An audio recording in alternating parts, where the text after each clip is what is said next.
Folks, welcome back to the Contrarian Trader. This is Robert Desmond. It is Saturday, November the 14th, 2009. Folks, what started out last Monday to be a very, very bullish day on the heels of the G20 meeting turned out to be a very quiet week. There was very little by way of economic data. Um, the dollar is going to be kept steady, if not with a bias to the upside due to the fact that you have Obama over in Asia. The last thing that Obama wants to see when he's over in Asia is to be completely humiliated by the dollar once again breaking through support right now and having to stare the Chinese in the face and tell them why their investment in the United States is continues to decline rapidly. So he's in China now or in Asia now, hat in hand, begging for more money from our competitors and the communist Chinese. Times have changed. Let's take a quick look at the performance of the S&P 500. This is a daily chart. You'll note that back in the beginning of August, you saw a topping formation on the RSI, which is the relative strength index. Although the market continued higher, you've seen a divergence, a negative divergence, meaning the strength of that rally has really petered out since then. We failed to continue to make higher highs on the RSI, which is really what you want to see in a true bull market. We're not getting that. So, I mean, even here, I mean, we're topping out here at the 1105 level, let's say 1100 level, round it down. And we didn't even make it to the top of the the downtrend line. So it's just a weak market. You know, it's kind of scary to be honest with you. I mean, you had on Monday this really bullish day. This is what people see this move back here on Friday, and again the same thing here. Although we didn't close as strong this Friday, shorts don't want to go into the weekend short because they're afraid of the story that's going to be spun to spike the market on Monday. That's why you see Fridays is usually it's typically a benign up day. You know, really not much is happening. It usually closes up, especially towards the end of the day, and that's because the shorts they just don't want to be short over the market for fear of the story that's going to be spun. Last weekend it was the G20, how the meetings left off with the fact that for the short term anyway there was going to be pressure on the dollar, even though the Chinese they didn't buy into that. They didn't say they were going to strengthen the yuan at all. So that was a story that was spun. That's what CNBC announced on Monday morning, and that's what they used to spike the market on Monday, squeezing the shorts. It lasted for all of one day. The next couple of days was continued short covering, and so finally on Wednesday it just petered out. Thursday you had your break lower, and Friday was an inside day, and you had your short covering. So not much in terms of market action whatsoever by it was an up week, but we gave back a lot of those gains. So let's go take a look at the weekly chart, which is really what we should be looking at this point in time. Actually, this is a monthly chart. I apologize. I prepared this monthly chart, which I normally don't do, but there's a reason why I did this. It's just to show you where we are in terms of the long-term positioning of where this market sits. Now, we are in a secular bear market, which could last up to 15 to 20 years.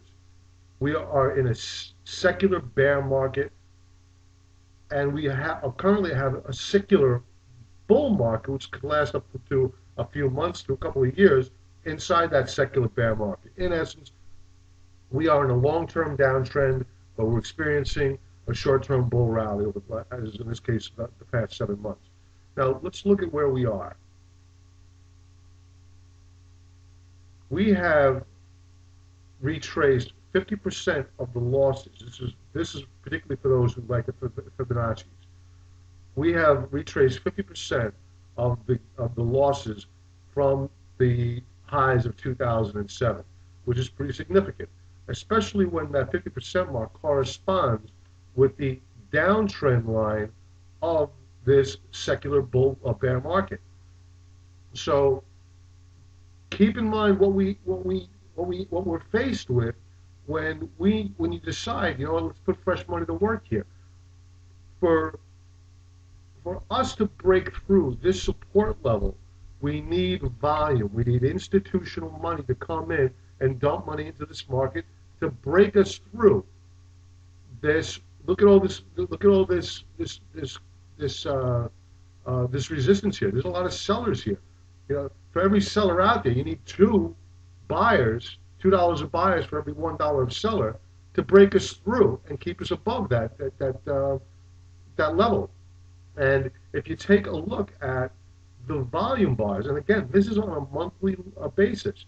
Look at the volume, how it's just continually dropped off. Granted, we're only midway through the month, but we're certainly not on pace to break above last month's down months. Look at the down volume last month. We're certainly not on pace to beat that. And even the previous month's up month, we're certainly not on pace to even beat that. And that was low. So I'm hard pressed to say, you know what, let's get bearish here, because there's really no reason for me to be bearish here. Can we consolidate for a few months, then break out higher? Yes, absolutely we can. My bet, though, is that with all that we have coming down the pike in terms of the cheap money flow out there, taxes, huge tax increases coming down the pike, folks, huge. My bet is that no, we're not done here. We're coming back down, and I'm going to stand by my statement. Even though last week was, a fairly bullish week, I'm standing by my statement. I said months ago, and it's on YouTube as well, that we're going to retest coming back all the way down here at some point in time to the 666 level on the S&P 500. I know it's a long shot to call, but I'm calling it. I'm standing by it. There's no reason for me to get bullish here. What's coming out of Washington is completely horrible. Let's take a look at the financials. We have almost a hammer formation last week. Again, here's your downtrend line. This is a daily chart. We bounced off that downtrend line, finished pretty much neutral, slightly up on the week. What you don't hear on CNBC is that the financials are trading below their 50-day moving average. Goldman Sachs is trading below its 50-day moving average. Nobody wants to talk about it. It's significant, but nobody seems to want to talk about it. The IWM rallied last week, but it closed neutral. This is a sign of indecision. When you see a candlestick formation like this, where it's pretty much neutral on the week, you had this rally off support here, and you had both. At the end of the week, the buyers and the sellers said, you know what, we don't know which way this is going to go. We're confused. So if we see a break below this support level here, look out below on the NASDAQ. It's going to take the NASDAQ down with it. The U.S. dollar, I spoke about it briefly. Let's see if we can make this a bigger chart. I spoke about it briefly. Now you have Obama over in Asia. The last thing he wants to see is the dollar break to new lows.